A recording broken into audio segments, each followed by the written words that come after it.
A Morte Madrinha dos Irmãos Grimm. Voz Iba Mendes. Era uma vez um pobre homem que tinha 10 filhos. Tinha de trabalhar dia e noite para lhes dar de comer. Nisso a mulher dá-lhe ainda mais um outro filho, um rapaz gordo que mostrava ter um excelente apetite. Como é que hei de criar? Exclamava o pai. Ah, uma ideia! Se eu arranjasse um padrinho ou uma madrinha que tomasse conta dele? E saiu da casa com essa intenção. Encontrou primeiro Nosso Senhor. Então disse: Não, nada lhe peço. Dá todas as riquezas a uns e a miséria aos outros. Quem sabe se seria generoso para com o meu filho? Mas Deus, que lia no seu pensamento, perdoou-lhe essa loucura. Sabia que o bravo do homem sofria da sua pobreza e não imaginava que os que sofrem na terra, sem terem culpa, são recompensados no céu. Um pouco mais adiante, encontrou o diabo, que lhe disse: Sei que procuras um padrinho para o teu filho. Queres que eu o seja? Darei ao teu filho dinheiro a rodo e far-lhe-ei gozar todos os prazeres desse mundo. Não, respondeu o homem, sei quem tu és.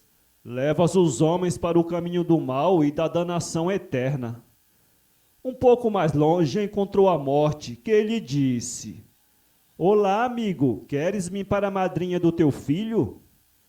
Justamente, exclama ele, tu ao menos és justa, não fazes distinções para com pessoa alguma, ricos ou pobres, trata-os do mesmo modo. Fazes bem em aceitares, disse a morte, os que protejam enriquecem e tornam-se célebres.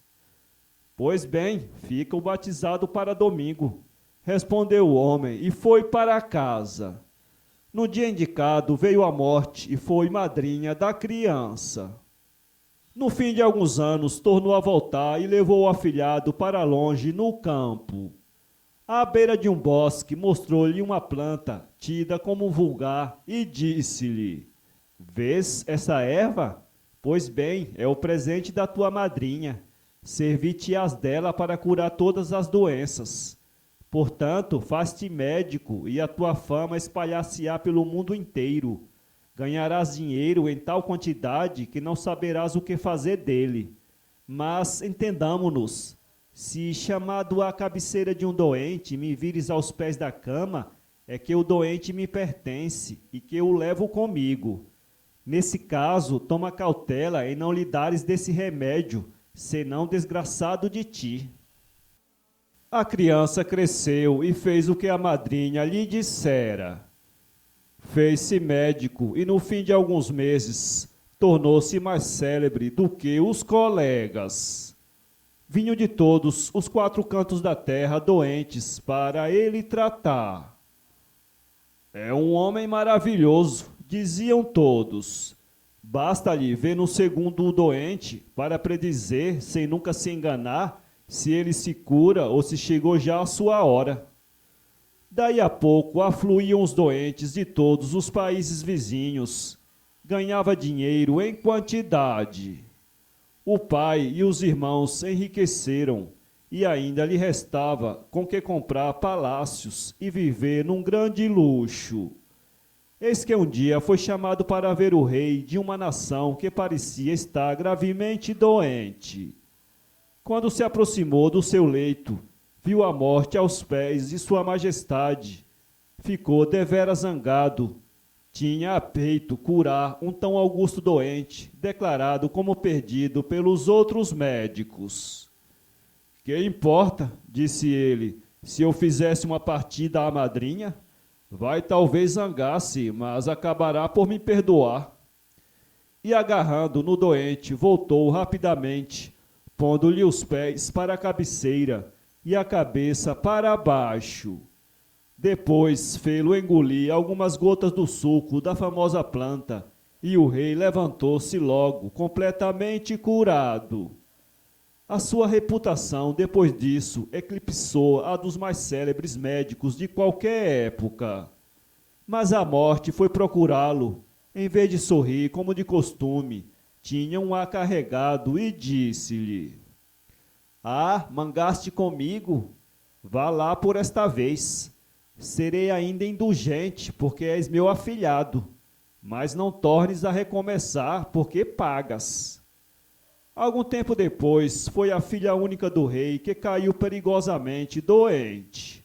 O rei, todo aflito, mandou chamar o afamado médico, prometendo-lhe, se salvasse a princesa, dá-lhe em casamento e a coroa como herança.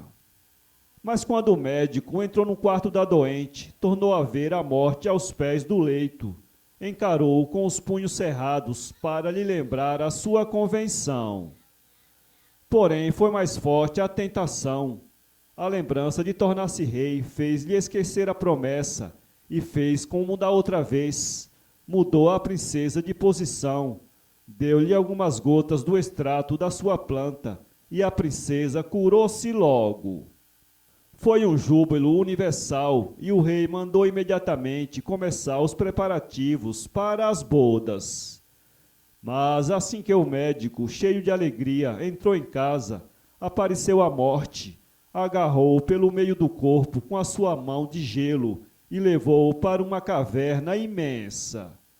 Aí ardiam no chão milhões e milhões de tochas, grandes, médias e pequenas.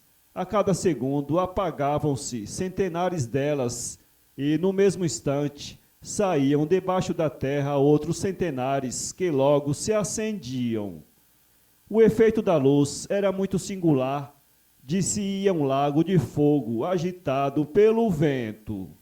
Essas tochas, disse a morte, representam cada uma a vida de um homem. As grandes são das crianças, as pequenas a dos velhos. Há também umas pequeninas para as crianças de mama. Onde está a minha nesta inumerável quantidade? Disse o médico. Aí à tua frente, respondeu a morte. Vês, é esse cotozinho que vai apagar-se. Ó madrinha, disse ele aflitíssimo, perdoe o meu subterfúgio, não torno a recomeçar, não me tire a vida, agora que vou desposar a princesa. Deixe-me ser rei por um ano, um mês, um dia apenas. Se a luz deve apagar-se, acenda uma outra para a substituir.